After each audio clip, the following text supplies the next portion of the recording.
All right, folks, here's what we're going to try. I'm going to show you before I do it, and then I'll go out and take care of it, and if it works, I'll post this. All right, the way the ignition works on the Honda CA95 is it's called a battery ignition. Unlike a magneto ignition, and it takes the plus voltage directly from the battery. It goes through the ignition switch, which connects it to this connector right here, and that goes out and it goes to the primary winding of the ignition coil. In this particular ignition coil has 3 windings. One for the left side cylinder, one for the right side cylinder, and the primary. But there's also a connection that comes off of this same line that goes here through the brake switch, the rear brake switch, and over to the brake light. Now, I don't know why that's connected to there. It shouldn't be as far as I'm concerned, but you never know. So anyway, this plus voltage goes through the ignition switch, through a couple of different connectors here, and through the primary, and down to the points. The points on the other side are connected to ground. So when those points are closed, the current flows through the primary and induces a voltage or a magnetic field in the secondary. That field spreads out, and as it goes through there, the points are closed. Then when the points open, the field collapses. There's no more current through the primary, so the field collapses. When the field collapses, it induces a large voltage in the 2 secondaries, which goes out through the high tension wire to the spark plugs, which are grounded. So that's the way is supposed to work. What we're going to do is we're going to break this wire right here, and where you see the red X. Hopefully it shows up. And we're going to run a jumper wire, over here to the primary. Now, if you've ever watched these guys starting old cars and such, what they do is they tie the battery directly to the ignition coil. There's a plus terminal on the ignition coil. And that's all we're doing, basically. We're eliminating anything that's out here, and there might be more. I wasn't real sure. It looks like it also goes to the horn and maybe some other lights, if there were lights, like turn signals or something like that. But I don't know why they put this all together. I would think it should be isolated. The condenser is simply in parallel with the points here, and that's there to keep this from ringing, they call it. It shorts any extraneous pulses to ground. So when we put this in here, we're going to eliminate all this stuff, and we'll see if then we get good strong spark on our spark plugs. That's the theory. Let's see how it works. Well, good morning, ladies and gentlemen. It's the old guy Jack here. I decided I'd give this old Honda one more try and see if we can't get some spark out of it. You should have already watched the diagram of what I'm going to do. So now we'll go ahead and do it and see what happens. Who knows? Might work.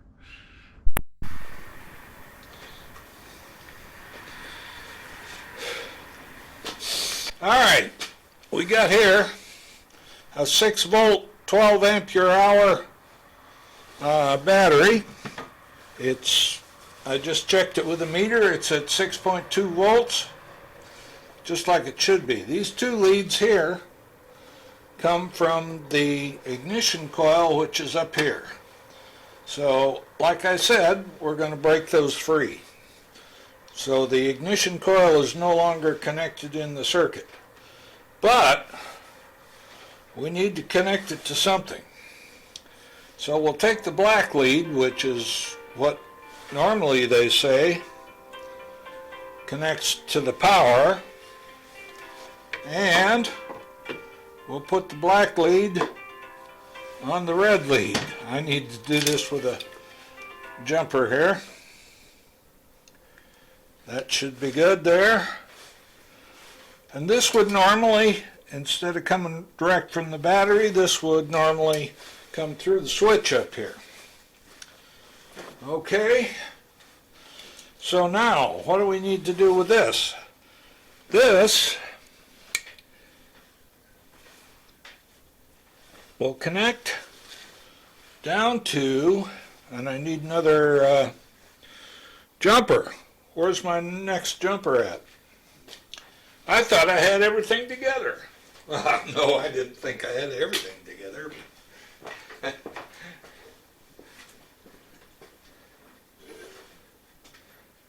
No, I rarely have everything together.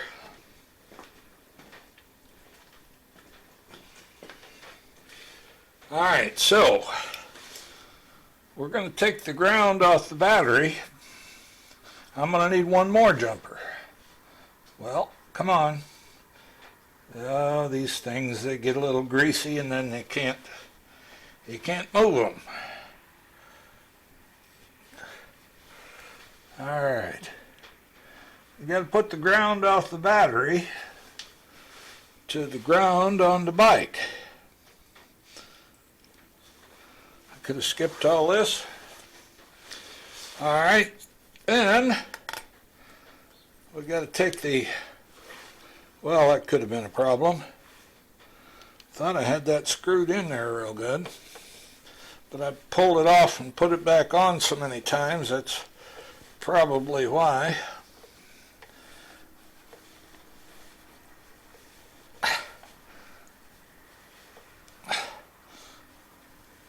All right. Let's take the spark plugs out and put them both on the ends of their cables.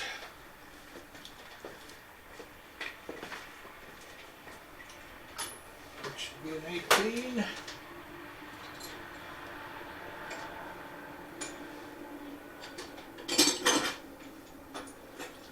as well do the one over here while I'm over here.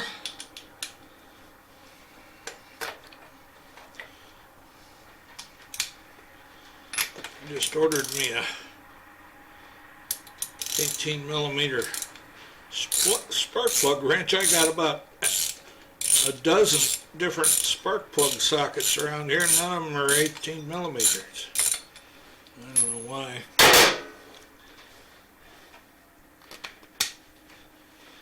Alright, we're going to stick that over there where we can hopefully see it.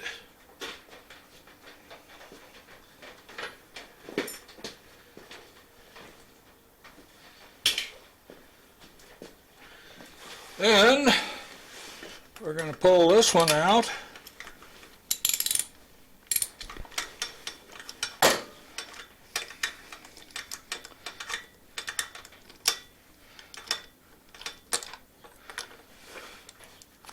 And put it on this.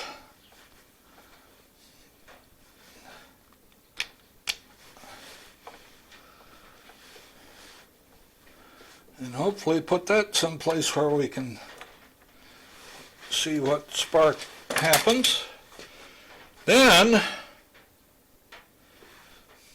we need to put a jumper from this down to where the points connect. So I need another jumper. I'm sure I got one someplace.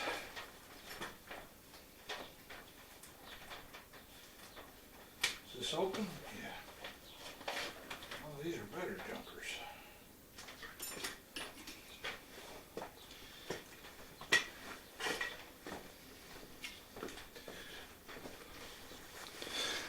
Alrighty.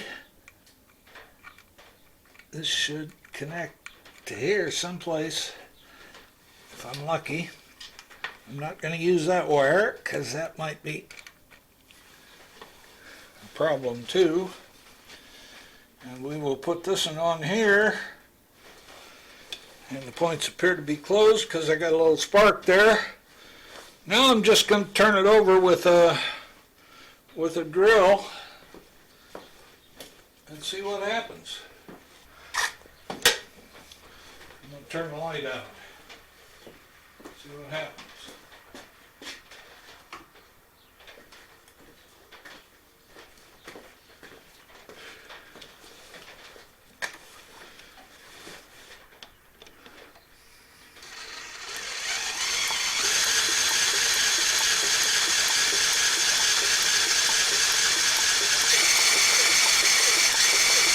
Yeah, there's spark on both of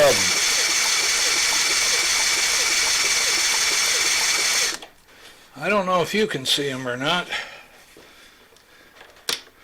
Let me get this one up there. The other one looks the same. Wait now.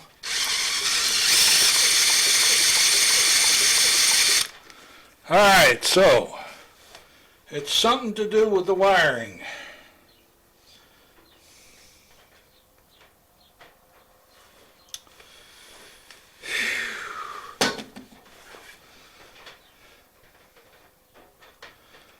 So I got to tear the wiring harness out of this thing and find out if there's any shorts or bad connections or anything. But I'm not going to do that today, but I think I proved my point. So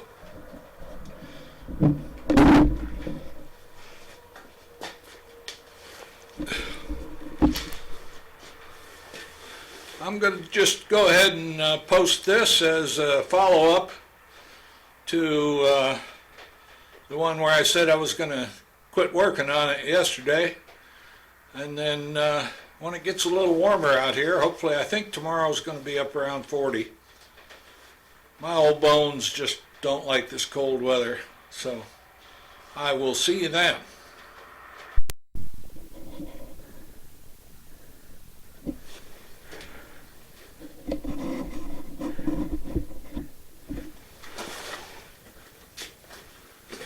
Alright, let's see what happens if we try to start it with that setup.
just fire right off.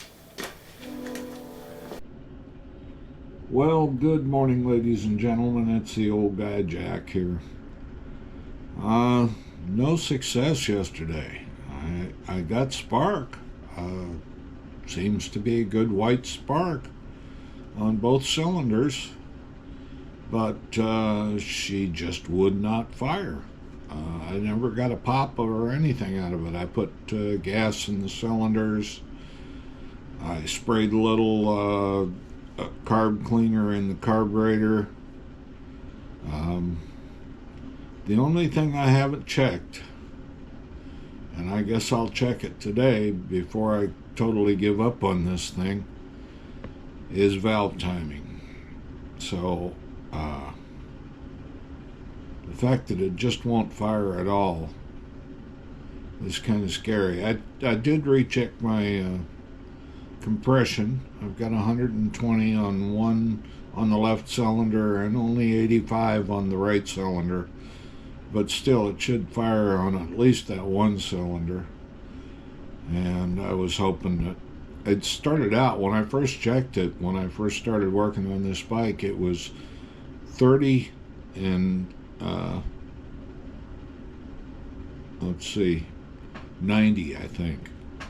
So all the, I'm sure there's crud in the valves and all that kind of stuff, and that came out, and that's what caused the one to go up to 120.